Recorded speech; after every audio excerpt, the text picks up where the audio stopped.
ჩვენთან სტუმრად მოვიდა ტკბილი მოგონებები. მივესალმოთ მომღერალი მაია ყარყარაშვილი.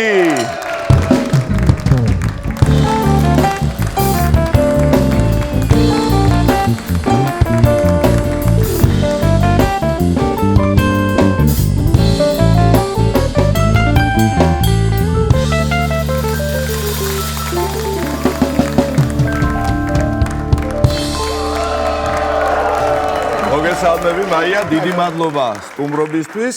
აი, ძალიან მიყვარს შენაერი სტუმარი რომ მოდის ხოლმე ჩემთან. აი, 90-იან პერიოდზე რომ საუბრობთ, თავისულ 20 წლის ბიჭი მგონი? არა, მარტო მე ვარ ასე, მე მგონი. არა, მეც ესე ვარ. კიდე ვიცი 1-2. კი. აქვე, სტუდიაში. კი, აქვე, კი. აი, დათო. ესე იგი 90-იან წლებში აი მართლა შენი სიმღერების ბუმი იყო ყოველგვარი გადაჭარბების გარეშე. დათოს კლიპები გადიოდა, მოგეხსენებათ ყველგან ფორტეს კონცერტები ეწყებოდა. აუ, რა ქვეყანა დაგვინგრია? აბა.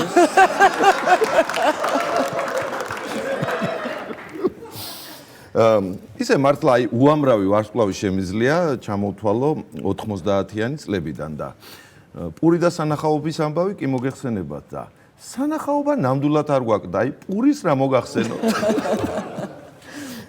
ზოგს ეგეც არ უჭირდა ეხა ესე ჩვენში რო ვთქვა. კი, იყო რამოდენიმე თიძზე ჩამოსათვლელი. საკუთარი პურის ისინი ქონდათ ქარხნები. იცნობდი ვინმე ეგეც? კი, გასო რამდენიც გინდა მე კი. იცნობდი რომელია. და რამდენი ჯილდოები გაქვს აღებული მაგ პერიოდში და ეს პერიოდია მე შეგახსენებთ რომ ამ დროს პირიქით ყველაფერი გაქონდათ ქვეყნიდან და ერთადერთი მაია იყო რომელიც ჯილდოებს აქ იღებდა და არსად არ გაქონდა. 8 საერთაშორისო კონკურსის ლაურეატი ვარ სხვათა შორის. ვა, საერთაშორისო ამბებამდე მივიდეთ, ესე იგი მოიცადე ეგ როგორ იყო, რომელ ქვეყანაში აიღე კიდევ ერთი პრიზი რაღაც აზიის ქვეყანაში. ბევრი აზიის ქვეყნები, აზია დაუსი, აზიის ხმები ესე ერქვა. აჰა, და მან დაიღე გრან-პრი. კი, არა, გრან-პრი არა, მესამე ადგილი და ტელემაყურებლების სიმპათია. ეგ არის, მე გრან-პრიზე უფრო მეტი არ არის, რა თქმა უნდა. ესე იგი, ოქროს შლაგერზე პირველი ადგილი იალტის კონკურსზე მეორე ადგილი 93-ში. სლავურ ბაზარზე მეორე ადგილი. ირლანდიაში საუკეთესო ქალის ხმა 60 ქვეყანაში 98-ში. ამდენი ინფორმაცია მეც არ ვიცოდი და ვილნიუსის ხმები მესამე ადგილი. ვილნიუსის ხმები? კი. ვაიცნეიგი იყო ჩამოსული რა. ვაიცნეიგი. ვაიცნეიგი, თეთრი გველები ესე რო ქვიათ მივიდა. ვაიცნეიგი. მეთქი რა მეცნობა ჟღერადობა თქო სიტყვის. ძალიან მიყვარდა პატარა რო ვიყავი ეგ ჯგუფი რა და მოკლედ გამოვდგავდი ხოლმე იმას რა ქვია. ეზოში და ვაჩხავლებდი ხოლმე ამ როკმენებს რა ეზოში რა და მამი და ჩემი და ბებია ჩემი ჩაუწიე გოგო რამხელა ხმაზე უსმენ ამ მუსიკას ნუ როკი ხო იცი ხა და ცოტა რაღაც ერთი პერიოდი ძალიან როკმენი ვიყავი რა აქანება მქონდა არანორმალური და ჩავდივართ ვილნიუსში და ემთხვევა რომ ბილეთები ანუ საჩუქრად იყო ყველა ისე რა ქვია მასპინძლებმა მოკლედ წაგვიყვანეს კონცერტზე ვაიცნეიგის სტადიონზე იყო იმდენი ვიხავლე მეორე დღეს მესამე ადგილი, იმიტომ რომ ხმა აღარ მქონდა რომ ემიტა რა. აი ესეა. გველებს შეწირა თავისი ოქროსავით ხმა მაია. წინა წელივით რა. გასაგებია ყველაფერი მაგ მართულებისაც. ისე ყველაზე უცნაური საჩუქარი რა მიგიღია კონცერტზე მაგალითად. თუ ყოფილა ისეთი რაღაცა რომ თქვენ შენი თაყვანის მცემლები ან სცენაზე ამოსულან ან კონცერტზე. აუ ეგ არ მომაყოლო ეხლა. არ მოგაყოლებ, კაი. და კახეთში გვაქვს. არა, უნდა მოყვე. არა, აქ უნდა მოყვე, ოღონდ ისა რა ქვია. კახეთში გვაქვს კონცერტი.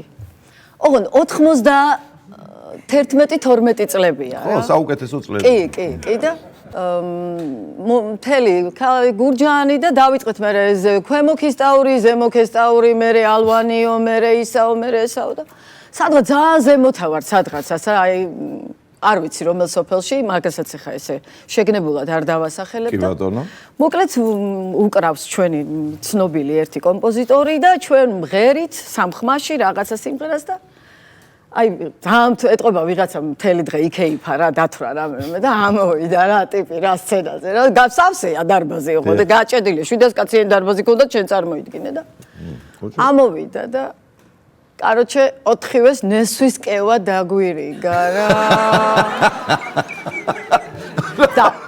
და ფორტეპიანოზე ვინც უკრავდა ოღონდ იმას უდოდა რომ ხელში და ის ხო უკრავს და დადე უბნება დადე სულ მაგარი აი ესე ხოაზე გული დამტარო ამ კონცერტზე არ ვიყავი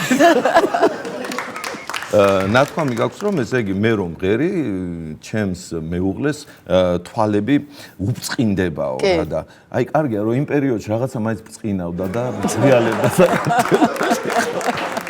მაშინ არა კაცო ეხლა უბწყინავს ეხლანდელ მეუღლეს უბწყინავს მაშინდელ მეუღლესაც უბწყინავდა კაცო და დღესაც ამასაც ხო და აი ანათებდა რაღაცა მე მაშინ გავიხსენებ ერთ ამბავს მოკლედ მაშინ არ ვიცნობდი მაიას ესე კარგად და სცენაზე კულისებში აღმოჩნდით რა ერთად და ერთ მამაკაცი დგას და ვა მეთქი ამ სიმღერას ეს გოგო მღერის მეთქი და შემომიდრიალ და ამ სიმღერასაც იმ სიმღერასაც იმის იმ სიმღერასაც და ჩამომითვალა ამ დროს დაიწყო რა უგასწრებთ თქვენ ფანი ბზანდებით მეთქი არა ქმარიო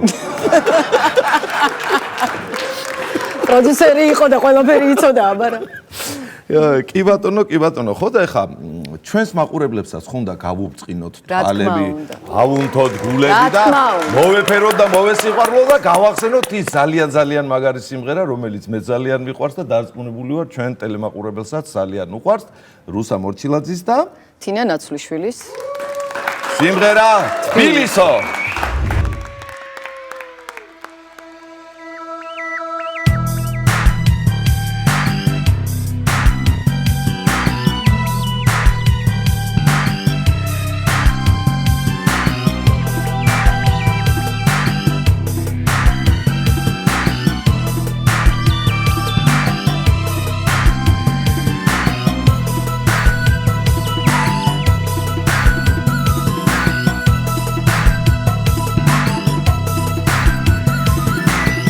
სიყვარულით სავსე ვარ შენ ქუჩებში დავდივარ თბილისელი დარდი მანდივარ შენ ასეთი ლამაზი შენ ასეთი კარგი ხარ თბილისო ჩემო ქალაქო ჩემი დარდი ხარ თბილისო ჩემი ოცნების ქალაქო არასდროს არ დაბერდები არასდროს თბილისო ჩემო თბილისო შენი ვარ შენ სიყვარულზე მღერი ვარ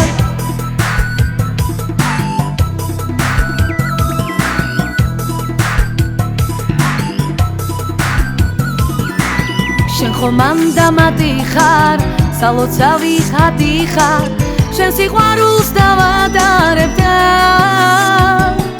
შენ ასეთი ლამაზი შენ ასეთი კარგი ხარ თბილისო ჩემო ქალაქო ჩემი დარდი ხარ თბილისო უშენოდ ყოფნათმელია თბილისო ეს გული მარტო შენია იცოდე აქამდე რაც მიმღერია შენია ყველა სიმღერა შენია სიყვარულის ქალაქო ოცნებალა და არაგო მე ხომ შენი მოდორბიანება შენ ასეთი ლამაზი შენ ასეთი კარგი ხარ თბილისო ჩემო ქალაქო ჩემი დარდი ხარ თბილისო ჩემი ოცნების ქალაქო არასდროს არ დაბერდები არასდროს თბილისო ჩემო თბილისო შენი ვარ შენ სიყვარულზე მღერი ვარ თბილისო უშენოდ ყოფნათმელია თბილისო ეს გული მარტო შენია იცოდე აქამდე რაც მიმღერია შენია ყველა სიმღერა შენია